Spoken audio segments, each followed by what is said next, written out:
safely dangerous space. Responding to complexity. January 28th, 1985-86 school year, I was a high school principal in Punta Gorda, Florida, Charlotte High School. I have some friends in the room that I knew and still know and have been with many times. And something interesting happened that day. Krista was my friend. I had the privilege in late 70s to be named Teacher of the Year for Charlotte County. As a result of that, they put you into a program to become part of a state effort to see if you're going to make it for the state. I did not. But a few of us were close runner-ups, and we got to go to Washington. It's where I met her, ended up having a longer relationship with her than I wish it had never ended. She was truly a friend, and we lost a team of people that were really difficult to think about, actually, at that time. And to see her smiling there still, I had to walk to the back of the room. I can't watch the clip because it was a personal tragedy. It wasn't just something that happened and something I had to work with the kids on at school and talk with them about what occurred, or the teachers or anybody else in the community.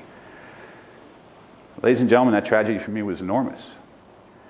But it made something happen inside of me, and I'd like to share that with you. So I'll pick on Fritz because I know him a little bit. 6 months out, I read a piece in the Wall Street Journal. It says, investigation underway. Investigation underway. We want to learn about what happened here.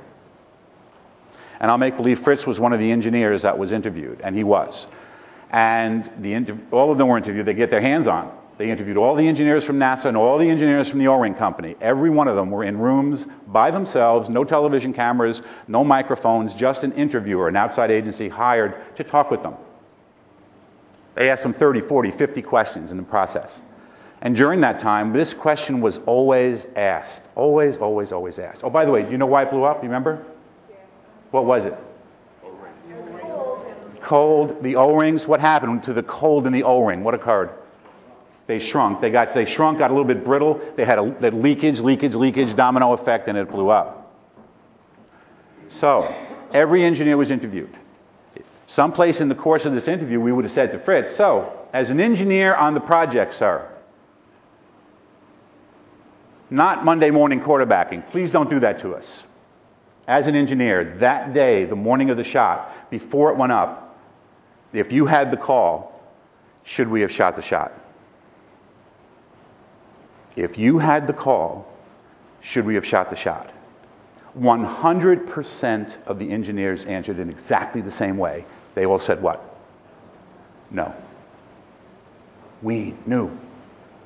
Those same men and women, when they were put into rooms like this with flip charts, overheads, and screens, and the boss stood up there and said, how's it going out there? What'd they say? They said great, or they said what? Ready to go.